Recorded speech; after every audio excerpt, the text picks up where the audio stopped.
I'm a officer with Creating, Knowing, and Sharing at Canada Council for the Arts.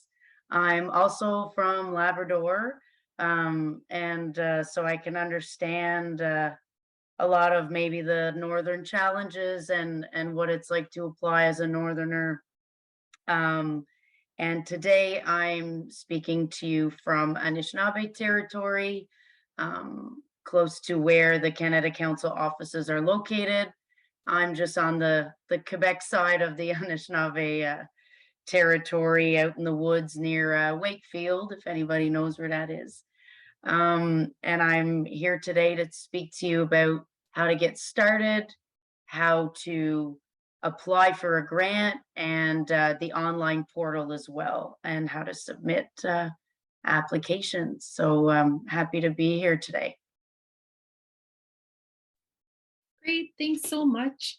We were talking about this earlier that I had finally created a profile on the Canada Council website, and I did not realize that it's 15 business days before the profile is actually approved. So I couldn't go through the granting process right now. I have to wait a few days.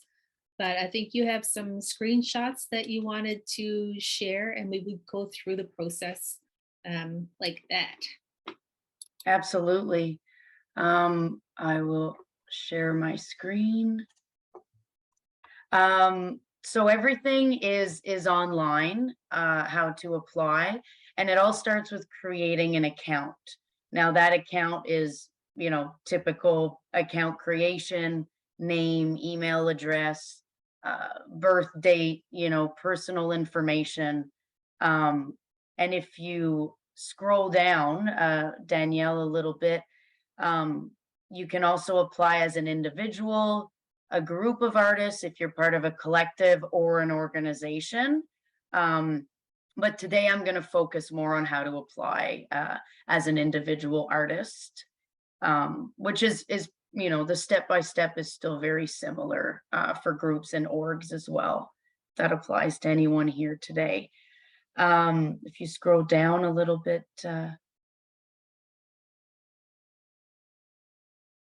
bit more. Again, your preferred language, Canadian citizenship, all those things. You can, as long as you're a Canadian citizen, you can apply, even if you do live abroad. Just a heads up, if someone moves out of Turtle Island, you're still eligible to apply as a Canadian citizen.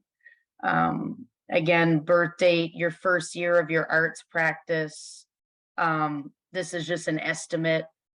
Really, if you started sewing at 10 years old, you can put as early as the date as when you learned, or maybe your first exhibit. Again, that date is really up to you and how you feel about your arts practice. If we could scroll down a little bit more. This gives you the opportunity to put your Facebook, Twitter, if you have a website, an Instagram page. This is optional and not presented to any committees that will assess your grant. This is really for internal use only. If you want officers to be able to look at your portfolio, let's say, and that's on your website, this gives you the opportunity to include those things, which can avoid having a 10-page resume if you want to include them. So I definitely recommend it. And if you scroll to the self-ID, again, this is voluntary. This gives you the chance to self-identify as First Nations, Inuit, or Métis, culturally diverse, deaf disability artist, and official language minority. Unfortunately, as a Crown Corporation, right now the Official Languages Act only has the 2 colonial languages. So if you're an Anglophone living in Quebec or a Francophone outside of Quebec, that's the definition of an official language minority at this time. Hopefully, that legislation gets expanded to include indigenous languages. And I'm just mentioning this because a lot of Inuktitut speakers, um, indigenous language speakers, will identify as an OLM, which is accurate, but it's not as per, current government definitions. So, but if you are Inuit living in Montreal, let's say, um, you can identify as an official language minority, which gives you access to one of the grants. It's a market access fund, but I'll get to that later. So it is important to self ID, if that applies to you. But again, voluntary and not mandatory. We can scroll down a bit. This is where you add your applicant profile. Now, at the beginning of this stage, it will ask you to, if you're First Nations, Inuit, or Métis, and this would apply to most people in the session today, and that will give you access to creating, knowing, and sharing.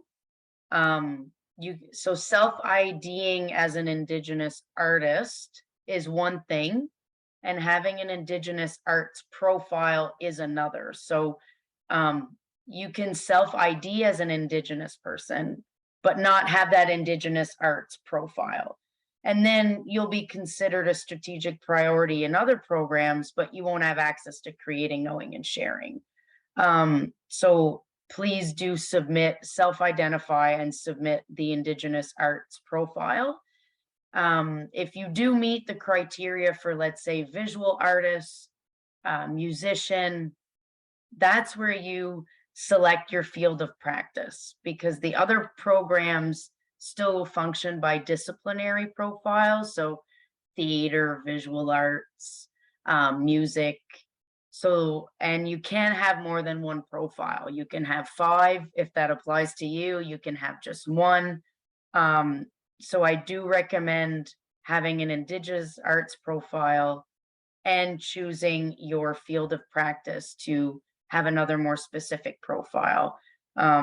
I often refer to each profile as a key. Every key will unlock certain grants. So the more profiles you have, the more keys you have to unlock the doors, to apply for grants. And if you scroll down, the eligibility criteria always pops up. So a lot of people close those pop-ups right away. But do read them. I know there's a lot of words. It can be a little daunting, but it just shows you what you need to include in your resume. For example, this is literary writer right now, might not apply to everyone. And if you don't meet this criteria, you can click the red button. And if you're like, hey, that applies to me, I'm a published writer, then you can add that to your profile and submit that along with, let's say, an Indigenous arts profile, as an artist.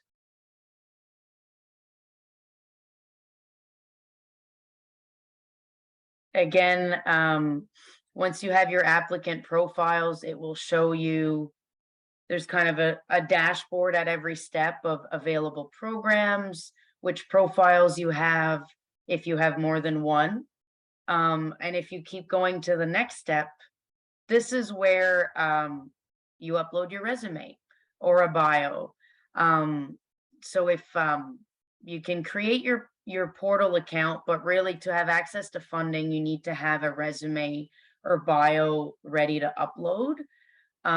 It needs to address the criteria, but again, as officers, we can help tease out what you might need to put in a resume if you've never done one before. Heather, you have your hand up.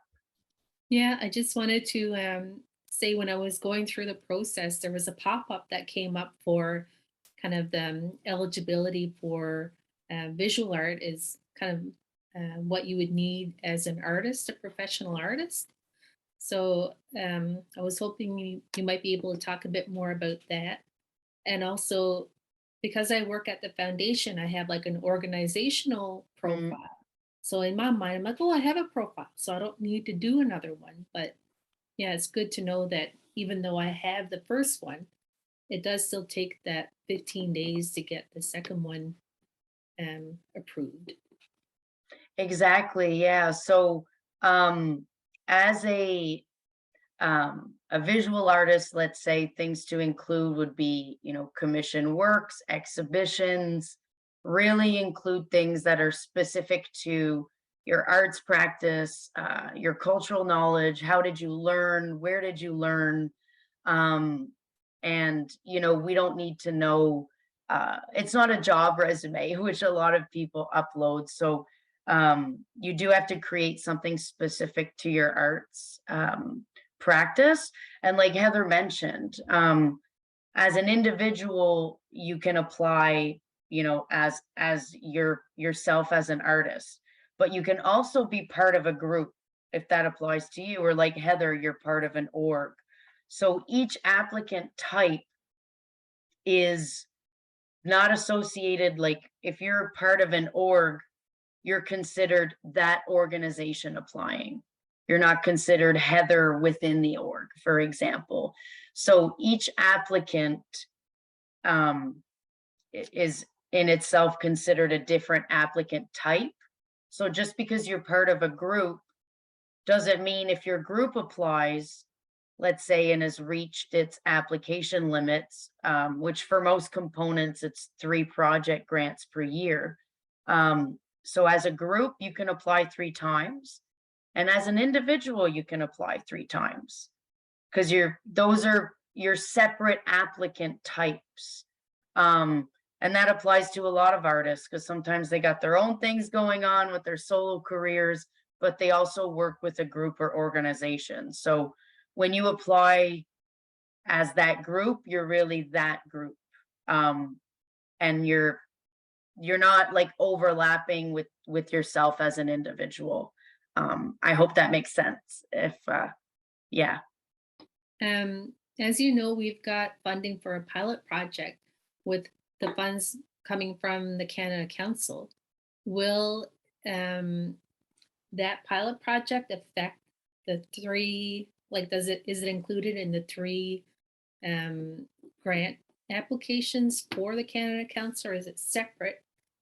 And is all of the reporting um, connected? Like, if I don't put in my report for one, will it mess up the others? Yeah, the it depends whether it's a grant or a partnership. Um, if it's a partnership agreement, those are typically done with organizations, and the funding is not part of the granting programs. So those 3 limits a year I was talking about is really applying for the granting programs specifically. So within creating, knowing, and sharing, explore and create, arts across Canada. Um, and I'm mentioning arts across Canada because travel grants don't count in those limits. Um, so there's a lot of yeah, there's a lot of different exceptions where those big project grants, for long-term things, that are really for larger gatherings, larger projects, putting on a festival, things like that. Those are 3 per year. There are some exceptions, but travel grants don't count. There's some other grants that don't count within those limits. So, um, once you've figured out where you're eligible, how many times you can apply. There's actually a significant amount of opportunities that you can get within the grant year. And our grant year at Canada Council is actually March 1st to the end of February. Just in case people are thinking of applying, it's not January or the fiscal year like April, like most orgs. So after March 1st, your application limits go back to 0 for most components, and then you can start, applying for more grants the next year. So once you've done this step, for uploading your resume, um, you have to submit the profile. So it's one resume for all your profiles. You can't upload a different resume for each one. Obviously, if you're creating a group profile, you have to upload the resumes of each person. So that's a little different. But as an individual, you upload one resume, one bio, and this goes to one of us, one of our officers for approval. It can take up to 15 business days because, we're dealing with profiles from all over Canada. Um, but it's sometimes faster. Sometimes it can be 2 days, 3 days. We just, we want to give people the time to apply. So 15 days is really the maximum. And this is where your resume is uploaded. Again, save and continue. If you click save and exit, that'll just keep you to the step you're at. So, if you do have to run and you can't finish your profile, and you want to do it the next day, use that save and exit button. If not, you just do save and continue and you go through the final step, which is submit for validation with that little kind of looks like an airplane envelope. And this is where it kind of, you have the check mark, your account, your contact info, voluntary self ID. So at this phase, if you want to go back and view anything, change anything, just click on those boxes and it'll take you back to where those things were. And if you scroll down, this is where, if you see that yellow triangle with an exclamation point, you need to click that submit check mark right next to it. A lot of people just click the save and continue, but without that check mark, your profile won't actually be pushed through. And once you've clicked it, that little exclamation point will turn green later. So if you scroll to number 12, additional info, that is voluntary. You don't have to put anything. But if you do want to say a little bit more about yourself, that gives you the chance. And this is just goes to officers to submit your profile. So all of this part is not included in when you actually apply for a grant. This is really just to show that you're an eligible applicant to be approved for a profile. Yes, Heather. Um, yeah, I was really curious about the validation process. And I know because the Canada Council is related to the Canadian government, um, their process would probably be quite different from an Indigenous organization. Um, how is the Canada Council sort of handling? I know it's been in the news a lot about um, identity issues. Hmm. So how maybe we can, I know it's a touchy subject, but I'm sure there are people out there, especially with Inuit communities, who's eligible and who's not. Um, I'm from Labrador, and we have um, two groups that are claiming Inuit nationhood, I guess if you want to put it like that. So how is that being treated by the Canada Council? We do, like other government departments, function by self-identification. So when you create your portal account, it's really up to you if you self-identify as First Nations, Inuit, or Métis. It is, you click yes or no, and you submit your resume. We don't require any, beneficiary cards or status cards. At this time. And when a resume comes in, it's really about the eligibility criteria, community connection, and it's really up to the applicant to self-identify. So that's how it works right now, like most government organizations. In creating, knowing, and sharing, when you do apply for a grant, let's say project grant, one of our deadlines, it is peer assessed by an Indigenous committee. Um, so Indigenous artists, elders, or professionals like curators in the arts are the ones assessing your grant. So, and often in assessment, they look for community connections. There's a question about protocol, Indigenous knowledge, intellectual property.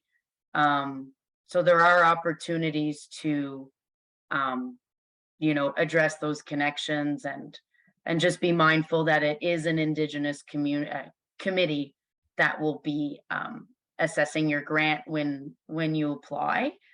And that's why it takes, let's say for project grants, it does take about 5 or 6 months to know your results, because after a deadline is passed, an officer will reach out to Indigenous artists, Indigenous professionals, put a committee together.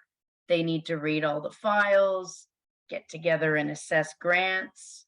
So there's a lot of background, there's a lot of processes that go on. So it does take time. Um, Smaller grants like travel and small scale have a bit of a faster turnaround time, but the same applies to those as well.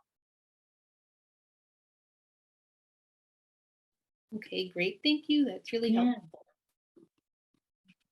And so that was those screenshots. That is really the account creation, submitting a profile. Again, if you have questions, reach out to an officer. We see CVs every day. We know what we need to know to approve or decline. And if your profile is declined the first time, um, we do write in a little, chat box sort of thing, the reason. So don't get discouraged. Most times it's just because that piece of information we needed to know wasn't included, or you submitted your work resume that said, you worked for Tim Hortons, but really we need to know, what's your arts practice? What's your, have you, work exhibitions, commissions? Have you sold at craft markets? Northern Lights. If anybody's ever been to the Northern Lights trade show in Ottawa, put that on your resume. All those craft tables, workshops, who you've learned from. If there's ever been something in the community where elders are teaching youth and you were one of those youth once upon a time, include that in your resume. So all those things, put them on paper, and that's what we need to see to approve your profile or not. And once that profile is approved, you get an email notification, and it's a one-time thing. So once you do it, you're good for life. You don't need to like resubmit that profile every time you apply. So it's a one-time thing, and once it's done, you can apply to Canada Council um, for as long as you'd like to. Perfect. And I'm going to take the opportunity to plug our workshops as well, because we have Inuit artist specific workshops that will be available on YouTube and through our artist portal that is in development right now. So, sort of late fall, early winter, maybe, we'll be launching that portal, I mean, and it's got two workshops, one on CV writing and one on writing artist biographies and artist statements. Mhm. So they would be really good to check out before you set up your profile here at the Canada Council. Absolutely. And if there aren't any, I mean, if anybody has questions or wants to type in the chat, feel free to jump in. I'm going to move on to what it looks like once your profile is approved and how to actually apply. Um, you've already seen screenshots of the website, so the application process is essentially the same. It's kind of a step by step, you know, save and continue process. And before I get to those screenshots, before you're ready to, you know, do your application live in the portal, um, each application opens 2 months before a deadline. We have components that don't have deadlines, so those are always available. But let's say there's a deadline December 7th, the portal won't open till October 7th for that deadline. And that's when you can start working on your application. And that's where that save and exit button comes in handy, because you can work, save and exit. If you just close your browser, you will lose what you have. So that little save and exit button, I think that's why I pointed it out and probably repeated it so many times. It's important to click it every single time before you close your browser. And I've had this And happen too, where my internet, when I, before we got 5 internet here in Labrador, um, my internet would kind of, go out for split seconds, and I yeah, would lose everything. So like that is the most important button in the world when you're applying for anything online. oh, absolutely.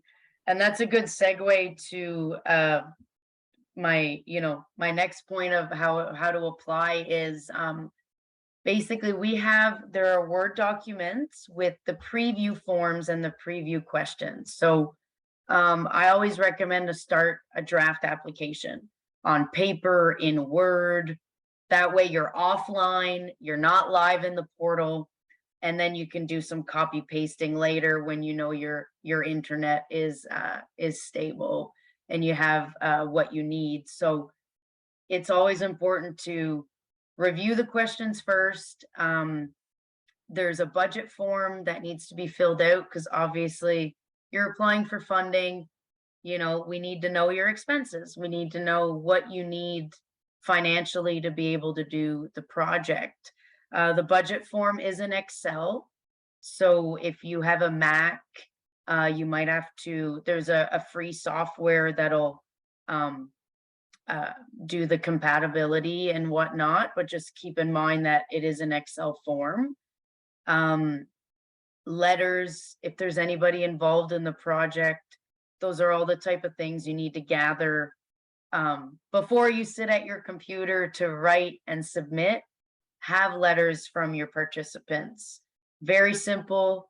It can just be, you know, I agree to work with Heather during the month of December on this project. And then include, let's say, Heather's bio or CV. Um, Elders often tricky to maybe get a letter from them or a bio. So I tell people you can write up a letter yourself and just have the elder sign. Um, that's often not possible either. So at the very least, if they don't have a bio, you can write up a bio for that elder to provide with your grant application. So you know, don't get bogged down um, by those cultural realities we have, especially around elders. So, like I said, or even other participants, if you want to write up confirmation letters, consent letters, and just have people sign, and then they don't have to do the work of writing up their own letters, that's fine too. But it is really important because when the committee's reviewing a grant, if you just say, I'm going to work with, you know, Julie, but there's not a letter from Julie. There's not a bio for Julie. We don't know who Julie is. What's she going to do? Is she really going to apply, going to work with you on this project? So everything you put in the grant should be backed up by a letter, especially if they're getting paid and if they have an important role in the project with you. And then when you get to the portal and you're ready to submit, it'll ask you for all that fun stuff to upload your budget, upload your letters, confirmations of funding. If you have applied to, let's say, the Newfoundland Labrador Arts Council, you would include confirmation of funding from them if you have other sources. Um, Samples of your work also. If you're a musician, you would include your SoundCloud or YouTube videos. If you're a visual artist, that would probably be photos or videos in a PDF. Again, include the best quality images that you have. Our committees are usually tasked with about 10 minutes of support material. I mean, they're going through hundreds of applications, right? So as a, let's say, a writer, you can include your entire manuscript, your entire book, but highlight which pages you want the committee to read, page 40 to 50, because they're tasked to only look at about 10 minutes of support material. If they want to read your entire novel, they can, because it's there. But they're not tasked with more than that. So if you're including, let's say, your entire SoundCloud as a musician, be sure to provide the description of, I want you to listen to these 4 songs. And again, when you get into the portal, it asks you for that. Describe your material. How many minutes would you like the committee to see? And if we can we pull up those screenshots of the application, the 3003, if that's doable. And thank you. Again, application assistance, this is really important. I'm glad this was the first screenshot brought up. Application assistance is really if you are deaf and disability applicant, or First Nations, Inuit, Métis, and your first language may not be English or French. Application assistance is not a service offered by Canada Council. It's where you can pay someone to help you prepare your grant or translate your grant if you're writing in Inuktitut and you need that translated. So this is really obviously, as officers, we provide application help, but this is really specific to either hiring a service provider, or it can be a friend, family member. But this is really to pay someone outside of Canada Council to help you if you fit those definitions of deaf and disability or facing a language, or different geographic or cultural barrier. The thing with this is you email one of us to say, I need application assistance. This is who I'm going to hire. And Canada Council pays the service provider once the application's submitted. So you won't, the work has to get done first before that service provider that'll help you is paid, but that is available to anyone who needs it.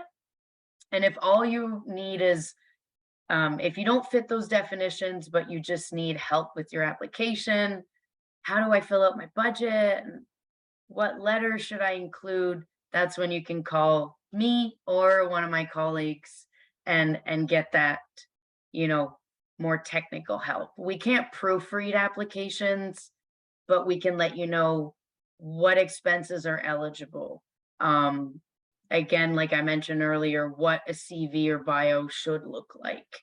But if you send us your draft and you want us to read it over, unfortunately, we can't do that. But I do encourage you to get, if you have a proofreader or a fellow artist at home, having somebody look at your grant before submitting is always a good way to go. And if you go further into the portal, again, you'll see all those, the menu kind of looks the same as the profile. It gets you to verify your contact information, because if you submit an application 5 years down the road and your address has changed, your phone number, things like that. That's where this gives you an opportunity to update everything or confirm that it's up to date. I was just gonna say, we might it might be a good idea to kind of give yourself a little extra time too if you need to get someone to help you, right? So if you thought it was only going to take 2 weeks, add a few days onto that. Yeah, absolutely. Um, this is where, so when you select your applicant profile, again, you can have more than one. Obviously, if you're applying to creating, knowing, and sharing, you need to choose an Indigenous arts profile. Um, this is a good example because in the screenshot, there's two Indigenous arts profiles. And some people have two. You only need one to access the program. But if they both apply to you, let's say you are an artist, but you're also a curator. Curators would be considered arts cultural professionals. Um, so you're a professional working in the arts, but you may not be a practicing artist yourself. That's where arts cultural professional would come in, or if you're a music teacher instead of a musician. But most people are both if they have those type of practices. So depending on what your type of application is, let's say you're a curator and an artist, but you're applying for a grant to do very curatorial based work, then I would select your arts cultural professional profile because that's most relevant to your application. Um, and obviously, if you had other profiles like music, visual arts, um, that would give you access to other programs like Explore and Create. Um, so that's where you really need to select like what profile will give you access to what program. And the next step, again, you can upload your professional resume. So if you, this can be the same resume you included with your profile. But again, if you created your profile, let's say 2 years ago, you might have some extra exhibits. You might have, done more professional things. Your resume may be a bit longer, may changed a bit. So this gives you the opportunity to upload one that's up to date.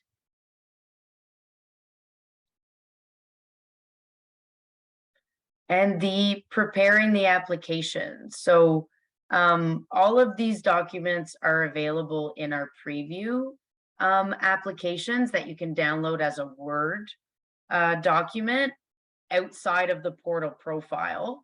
That's just available on the website to anybody. So, but again, when you're doing your application, it kind of reminds you of everything, the program objectives, the menu to the left, application limits, deadlines, notification of results, assessment, how are decisions made. When I spoke about an Indigenous committee earlier, that's basically a lot of valuable information that are just pop-up reminders if you need them before applying. But you can, if you don't have to click those things to go through the process. They're just reminders. And if we scroll down a bit to, again, the overview, it demonstrates the component objectives, the program objectives. Again, it seems repetitive, but it's really good to kind of remind yourself of, again, the deadlines coming up. We have one tomorrow. Might be a little short notice for those in this session, but there's another one December 7th for our bigger project grants. So if anyone's interested, to keep that in mind. And I have shared my email with Heather and the IAF team. So feel free to reach out to me anytime for any questions. And if we keep scrolling down, Again, who can apply, your application limits, um, just reminders. You can scroll through all these things. The assessment criteria, how your grant's assessed. Um, each application is scored by the committee. That's how things are ranked in terms of the assessment criteria. So important to remember those. Relevance is really, um, how is it relevant now? How is it relevant to your practice, your community, you as an individual? This could mean a lot of things. So it's really important to clarify, again, your artistic or cultural rationale. So why do you want to do this work? Why it's important to you? Um, it can be very simple, very broad. Again, these are pretty general because they can apply to multiple disciplines, multiple types of artists. The impact is something I get a lot of questions about. And the impact is really, it can be on you as an artist, as an individual, your career, your practice, your professional development, or it can be a community impact, like a archival project or a research project, something to give workshops to youth. It doesn't have to have both. A lot of successful projects have a personal impact, a community impact, one or the other or both. So just know that even if the impact is just you and you want to do a residency and it's you and your career, that is also perfectly aligned with what the program can support. Um, feasibility. Feasibility is the budget. Your experience you have to carry out this project. Is it feasible? This is where those letters come in, those confirmation letters from people. Is it feasible? Is it going to happen? If there's not a confirmation letter from anybody that's supposed to work with you on this, then to the committee, that becomes not the most feasible project. If your budget doesn't have clear expenses, budget notes, if the budget doesn't balance and you say you have other sources of funding, but you don't include those confirmations. So this is where all those things can play into the feasibility of your project. How are participants paid? And I always recommend CARFAC, checking out CARFAC fees, which is the Canadian Artists Union. And again, those are the type of tips we can give as program officers if you reach out to us. So I know I'm plugging in a lot of information, but like I said, we're here to help you through the process. A specific thing to creating, knowing, and sharing. That's the investment in First Nations, Inuit, and Métis resources.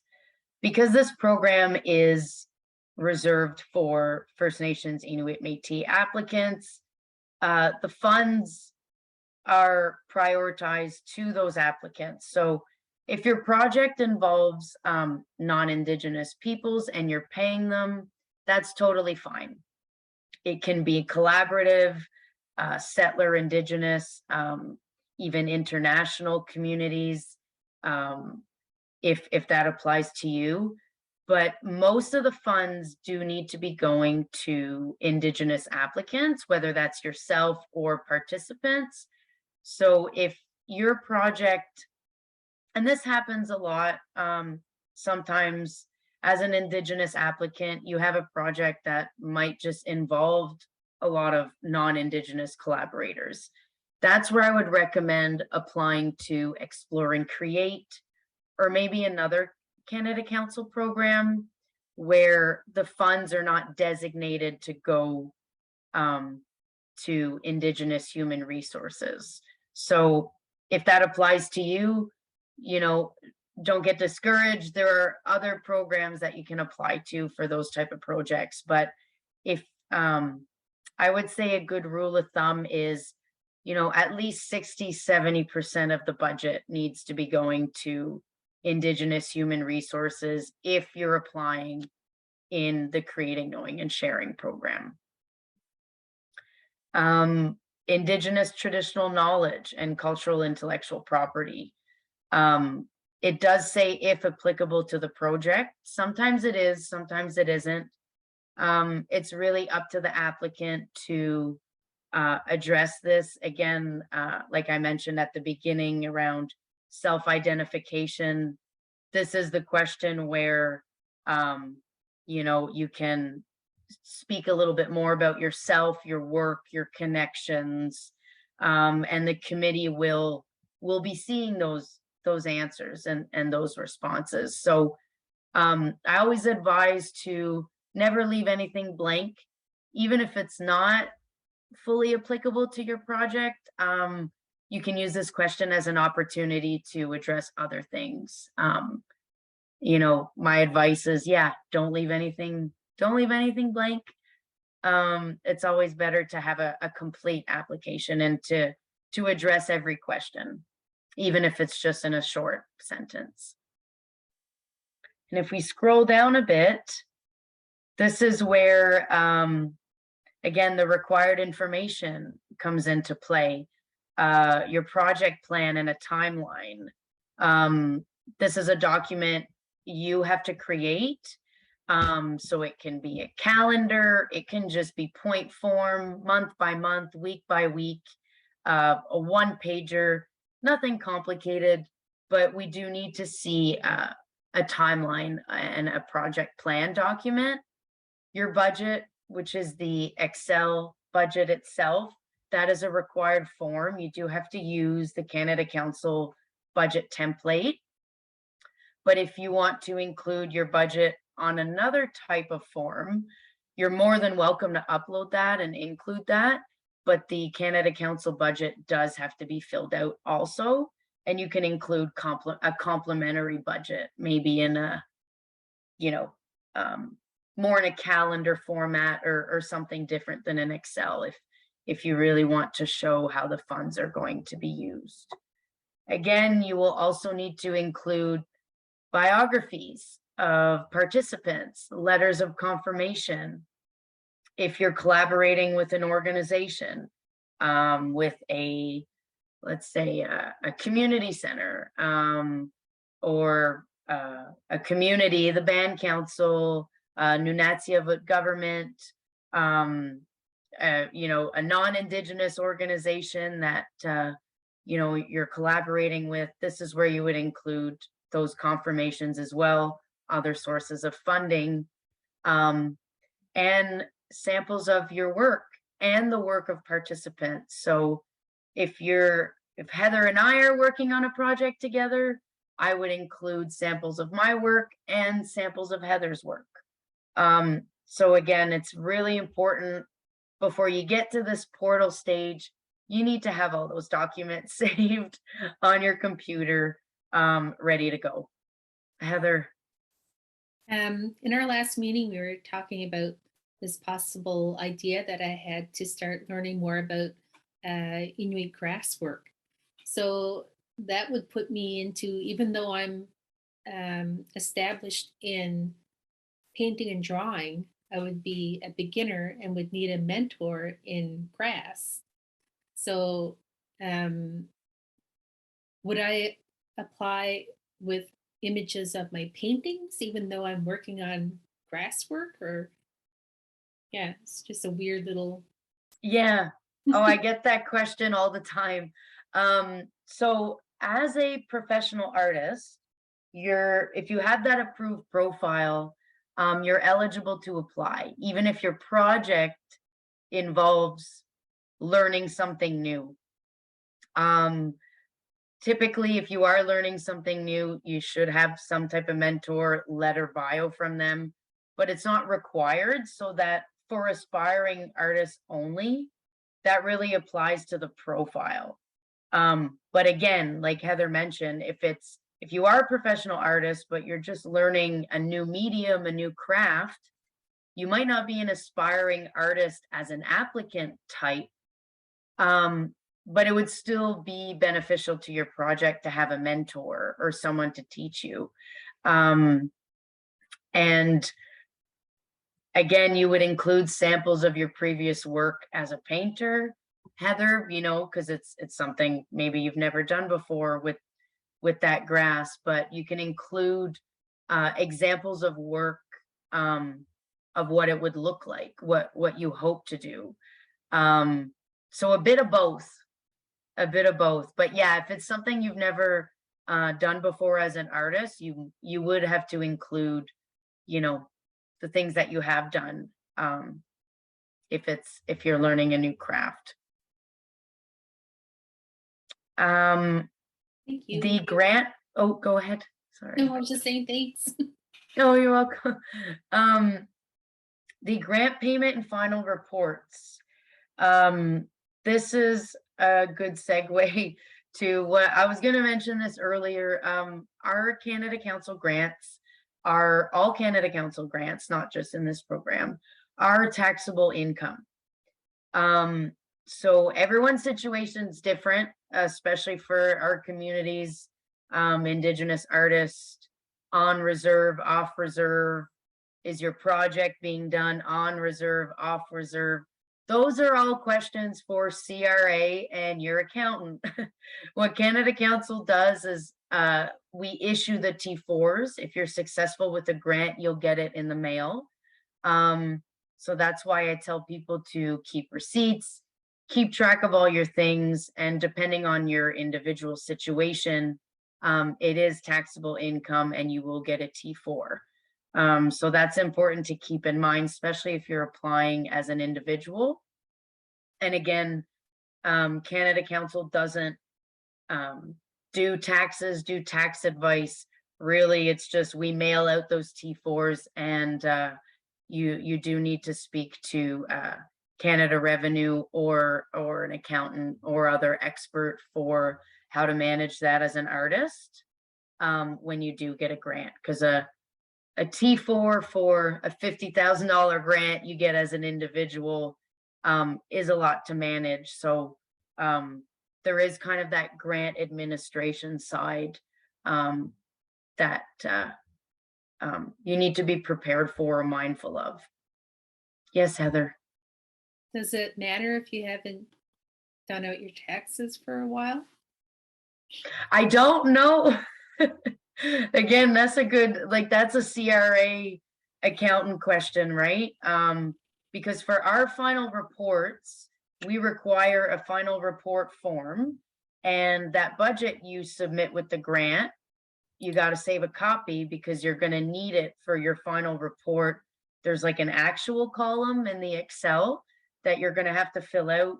But for Canada Council, that's all we need. We don't require official receipts, payment stubs or proof of payments to participants you might have paid, things like that.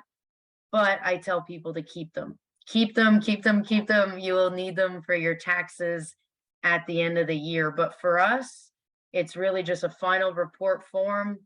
What did you accomplish your project? Did you have any challenges? Key achievements, how things went. It's pretty straightforward. Our final reporting is on the easy side, I guess, compared to what I've seen for other departments. But yeah, keep your receipts, all of them.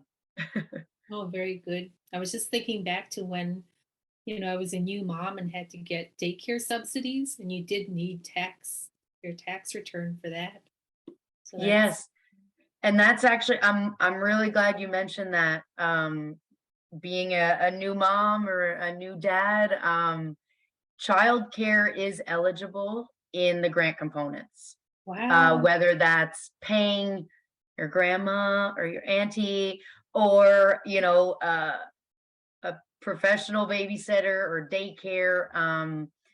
You can't apply for a grant just for childcare, but if you're applying to harvest, create work, um, and you're bringing your child with you, but you need someone to watch them, then you can pay for childcare costs. Or if you need to go on your own and your child has to stay home and be watched by somebody else while you're away, that's also eligible. So um, this would be part of a larger project. Like I said, you can't apply just for that. But if you are a parent, it's often a relief to know that you can include childcare costs in your grants. Does it include the travel grants? Because I remember going to an exhibition that had a conference attached to it, or like at the same time at the Winnipeg Art Gallery. And I brought my daughter with me, and she just kind of ran around the whole time. And I'm like, could I have actually gotten childcare for her during those events, or does it have to be um, like the creating portion of it? Yeah, in our travel grants, the eligible expenses are a lot stricter. There's fixed rates. You can only have up to 5 days per diem accommodation, things like that. So the guidelines don't explicitly state that childcare is eligible. So you would have to reach out to one of the officers, um, and just get a sense of what you can request. But there is the flexibility to include other costs. So you would be able to include some childcare expenses. You just wouldn't be able to include them as a traveler, if that Oh, makes sense. Yeah, because the way the grants are made is for you as an artist or professional to attend a festival, artist talk, specific event, and that travel's only eligible for you. Um, so yeah, you wouldn't be able to include like yourself and your daughter as travelers, but you could request, let's say, under other cost, you know, $200-300 to, pay someone to watch your child if they are going with you, or you have to leave them at home and go yourself. yeah. Yeah. Well, that's wonderful. Thank you. Yeah. Um, Now, the last bit is obviously before submitting an application, we do encourage you to speak to a program officer. A lot of people see this and think it's mandatory, like they need to speak to us or have some type of email exchange before they can apply. So it's not mandatory. You don't like need to contact someone to apply. But again, if you have all those documents and you're ready to submit and you have a question, or you just need that reassurance of talking to someone on the phone and saying, hey, this is what I have, this is what I want to apply for, would that work? um Again, call us when you have some of your ducks in a row, and maybe you need just a bit of guidance. It's important, to come to us with the right questions. So a lot of people see that line and they're like, I'm contacting you, and then they don't say why or what questions they have. So it's kind of like, if you're going to see your professor or teacher for office hours, have your questions ready, and we're here to help on the phone, Zoom, or just by email if it's something quick, and you just need an answer right away. Um, we do deal with a lot of inquiries, being open to all Canadians.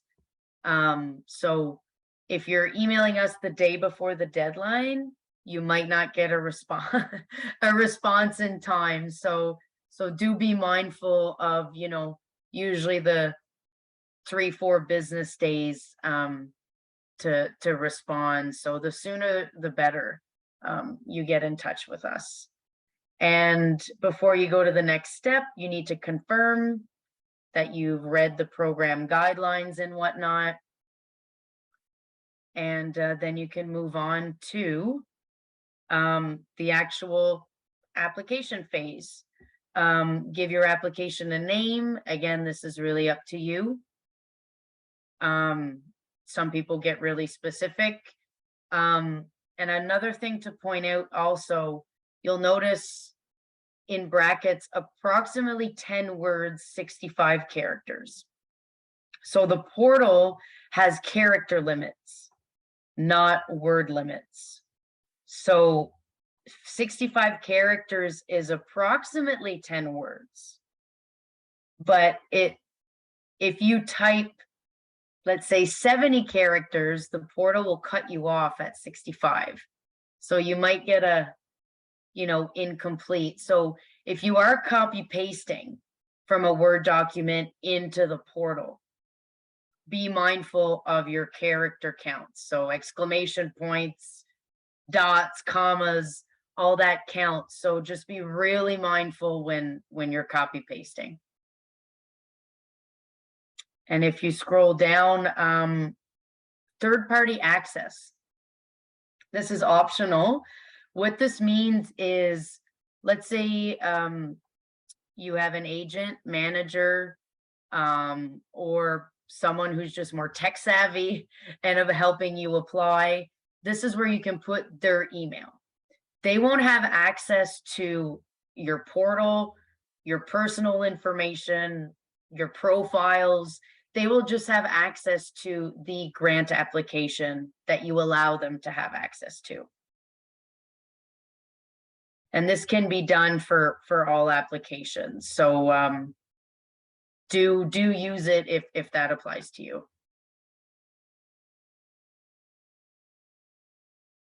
And this is where, again, you have the deadline, all the information. From time to time, applicant forms are revised. Again, if copying text into the portal, note that it uses characters. So I think the portal kind of is repeating a lot of what I'm saying. But there's definitely a lot of words there. So a lot of people do just scroll and miss those things. I just realized it's already 11 after. So just a note that. Oh my, okay. But we haven't gotten any questions yet. So I'm encouraging all of our participants now to think of a question before we have to go at 4:30.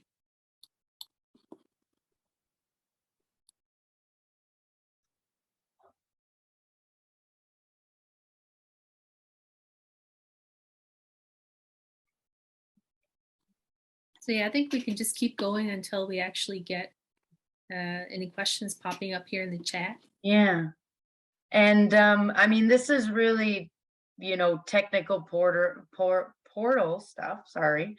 But what I guess maybe to get the ball rolling, if anyone has any questions, or if you do reach out to me or one of my colleagues later, what we really need to know and what to think about is, what would you like to do? And what money do you need to do it? Do you need to pay yourself because you got to take time off work? Do you need to rent a space? Do you need to buy materials? Do you need to hire people? Do you need to travel? So if that's the best way to figure out how our grants could work best for you.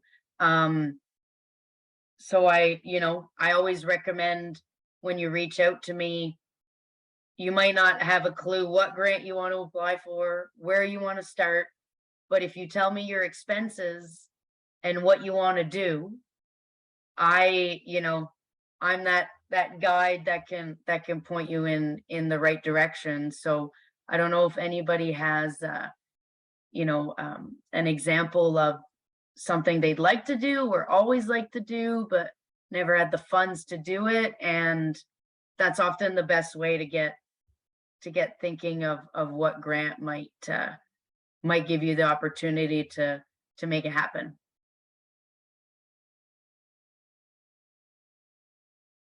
Oh, I see some things in the chat. Oh, it's just us. Yeah. My contact email, all the links to the portal will be sent after this session too. So, Um, so if no one's going to give an example, I think we can maybe chat about the example that I had for mhm. grass work. Um, I was saying that I'd like to go back home to pick the grass and then get a refresher because I did grass sewing when I was younger, but to get a refresher from a master grass worker back home and then learn a bit more about traditional dyes would be great. So I guess I would have to pay the my teacher, my instructor. We might have to. I would need travel money to get to my home community. Um, what else? Yeah, obviously I haven't put too much thought into it. Never Well, thought too that's much. where you call us and we can help you flesh it out. So, um, and that's a good for if you've never applied to Canada Council, we have a grant in the program called Small Scale Activities. There's no deadlines. You can apply at any time, and it's $3,000. It's our little micro grant. So the dollar signs are maybe not as exciting as the other project grants. But for example, Heather, for the grass sowing, what small scale can provide. So in small scale, you can pay others, but you can't pay yourself.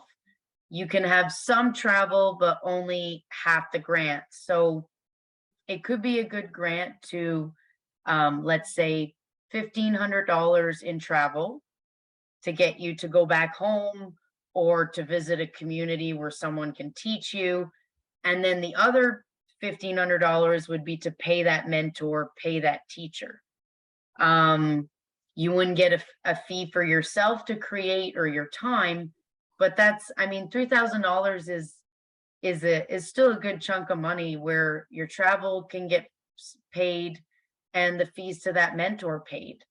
And then you've created the work and materials as well. So um if you need to pay to harvest or buy beads or sewing materials, that can also be included in the $3,000. So if you only need 500 in travel, well, you ask for 500 in travel, and then you have, the rest of it, 2,500 to include your other expenses.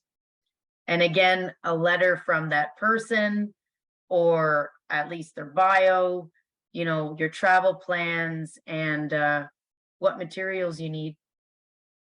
So if we go out on the land, are we allowed to have all the expenses for like food and gas for the open boat motor and all that kind of stuff? Yeah, that would be included under travel because it is travel related. But if you need funds for your travel and it's already capped, let's say, you could provide an honoraria to someone, to the person who's taking you out on the land. And with that honoraria, they could cover their expenses. Now, if I wanted to get something where an animal needs to be harvested, um, would that just kind of go under the honorarium for the hunter, like the Yeah. ammunition, for example, and all hunting? Yeah, that would be again, right, our, as a colonial institution, the grants are really, you know, made to be for, you know, artists, professional artists, the typical gallery thing. So, our grants aren't really like made for what we do or what our communities do. So ammunition is a really good example. Um, so yeah, that would be honoraria to the person to get what they need to provide you with what you need. Because if you start listing, um, those things as specific expenses in the budget. It's kind of a little bit outside of what, is typically eligible. So keep in mind to those things can be funded, of course. But when you create your budget to really, you're providing honoraria to the hunter, harvester, um, person taking you out in boat if they're just dropping you off and then you're going. Um, Honoraria for them to cover their expenses. So it's important to have a detailed budget, but you can kind of group things together under honoraria. That's really helpful. Thank you. So did we get any more questions? I'm checking I did check the poll before entering, and I don't see that anybody's had a profile yet. So I'm really glad we went through that first step, because hopefully it gets first time applicants logged onto the website and then reaching out. I see that we've got two staff members that are also artists. So I don't know if either one of you wanted to, if you had any questions.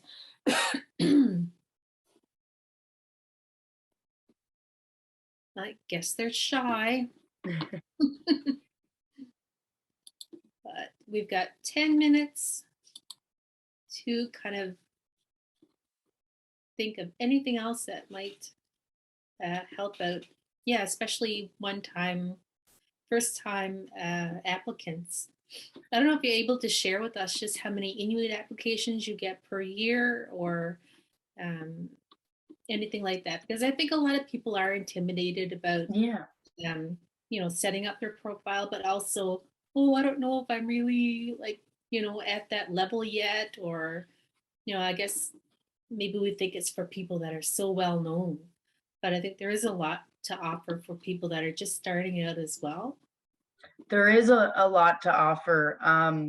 And I mean, we do have the aspiring artist profile. So if if you are just starting learning, or you might not have those you know, uh fancy gallery exhibitions, there's still opportunities for you in the program or at Canada Council.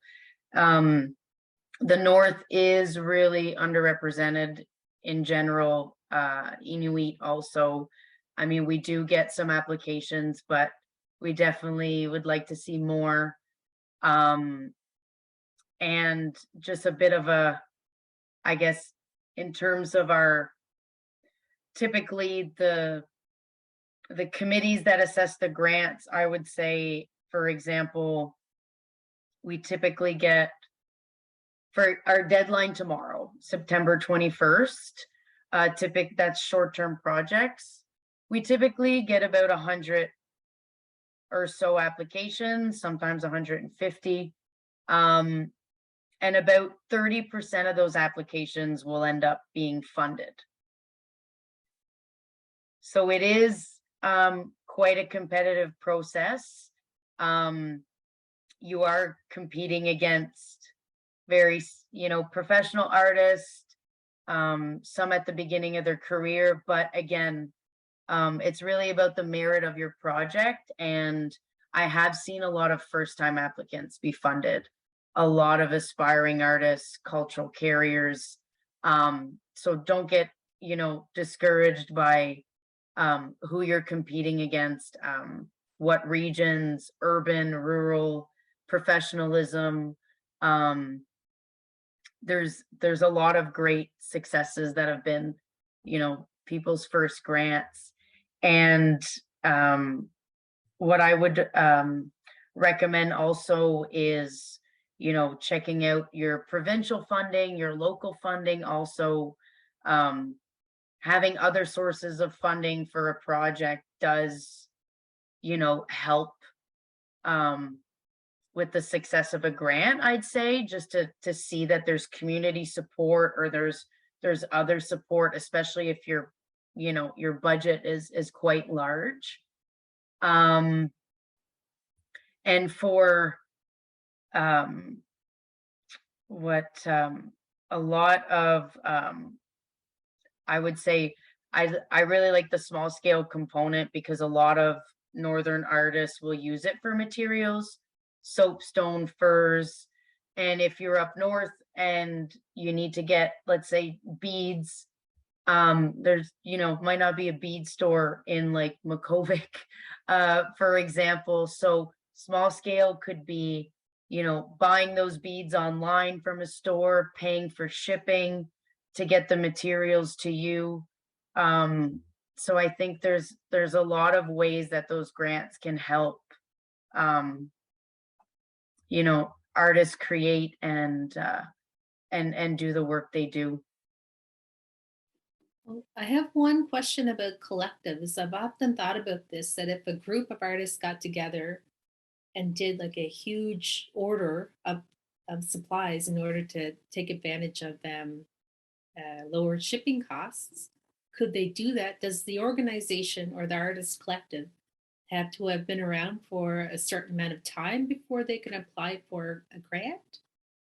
As a collective, each member of the collective to be eligible as a um, First Nations, Inuit, or Métis group or collective, each person would have to fit the definition of one of our profiles.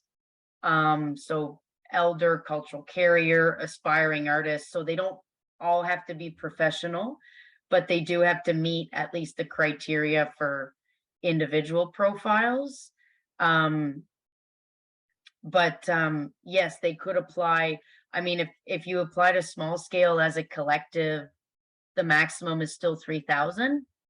So I would advise to maybe apply individually if it's for materials, because then everybody can each get 3,000. So for collectives, I travel would be, if you need travel as a group, then you would that'd be a good way to apply as a collective, because in our travel grants, if you apply as an individual, only travel for yourself is eligible. So including your your child, like we talked about at the beginning, husband, wife, um, even a collaborator wouldn't be eligible under a travel grant. So if you're applying to travel, it's really meant for you attending a significant event. And I do, we spoke about Northern Lights. That is coming up in February. So that is something that would be an eligible travel grant in creating, knowing, and sharing. So if anyone's attending Northern Lights, for example, create a profile as soon as you can. Have your invitation, your registration from Northern Lights. Um, that'd be considered a showcase event. So definitely, that could be a lot of people's first travel grant, Northern Lights 2023. Excellent. And getting back to the shipping of materials, there are honestly times when the shipping might cost more than the actual materials. Would that be a problem at all for anyone that's applying? No, not at all. In small scale, if you're shipping, I mean, your cap is $3,000, but if your shipping is more than your materials, that's fine. The only cap on shipping is in a travel grant, which is 2,500. For example, if you have an exhibit, let's say in Montreal or Toronto, and you need to bring your artwork with you, right? You need to buy your plane ticket, your travel, but you also need to crate and package your artwork so it doesn't break. You can request shipping of artwork in a travel grant also. Um, because there's no place up north really that creates crates. Um, if you like, how can someone get around that? You just made me think of it. So I have no idea. Would you have to build your own crates and would that be included? That's something that you could include in small scale. If you need to kind of order order materials to properly package and create your artwork, that's eligible too. Yeah, that's a really good one. And one good thing to mention too is capital expenses are not eligible. So if you need a new sewing machine, unfortunately, that's not an eligible expense with Canada Council. There are lots of other funders that will provide funds for equipment, like sewing machines, computers, cell phones. But unfortunately, that's not something we're able to fund. It might change in the future, but right now we can't. But what we can fund are specialized tools. So if you're a carver and you need some, very precise blade or type of tool that's really, really specific, those are things you can apply for. But things like a simple laptop or cell phone, unfortunately, we expect artists to have the basic tools. So if you apply for a tool, it has to be pretty um, specialized to exactly what you want to do. Okay, well, that's good to know. Hmm. I wish we had a bit more time, but now it is actually exactly 4:30. And I wanted to thank you so much for doing this workshop with us. I know it's so much easier, I think, when we've got a face to put with names. And, you know, I feel like I know you now and that you'll be very understanding if I called you up and asked you for some advice on my grass sewing project. I'm Oh, sure. absolutely. And that's what people, I mean, I have applicants that, you know, yeah, I hear from them once a year, but they always call back and we haven't done outreach since the pandemic, but with things opening up, hopefully there'll be some officers on the road and in communities, in the spring in the next couple months. So I always encourage, especially if we're invited, if there's a community or a craft center in Labrador, or Inuit Nunangat as a whole, if we're invited, that's even more of an incentive for Canada Council to send officers to do workshops and yeah, kind of a grant, grant 101 stuff like today. That would be amazing. Mhm. And you would enjoy it too. Like I know. everyone that's ever gone up has loved it, I'm sure. Yeah. um, so yeah, thank you very, very much. Um, so we'll have your contact information. I think we were going to put it in the chat, or they'll I probably have can put it in the to. in the chat also, and there was that document with all the links to all the valuable information we went over today. So, and just want to make sure. Yeah, Messages. Here we go. Oh, it was you? yeah, it was me. So, but I hope people reach out and again, face to the name, and we're here to help. Exactly. And you can also contact myself or Danielle or Kyle as well, who will be doing a lot of the grant work once we're up and running with everything. But with that, yeah, that's the end of our workshop for today. Um, Thank you everyone for being here. Thanks to the Canada Council for the Arts. And like I said, the recording of today's webinar will be accessible on our website and on our YouTube channel. So we'll drop links to that as well. So I do believe that's it. Please check out our social media as well. And that's the best place to find out when we've got more workshops coming up and to get all of our contact information as well. So thank you, everyone. Thank you, Julie, and Thank you. we'll see you later. Bye, everyone. Thank you so much.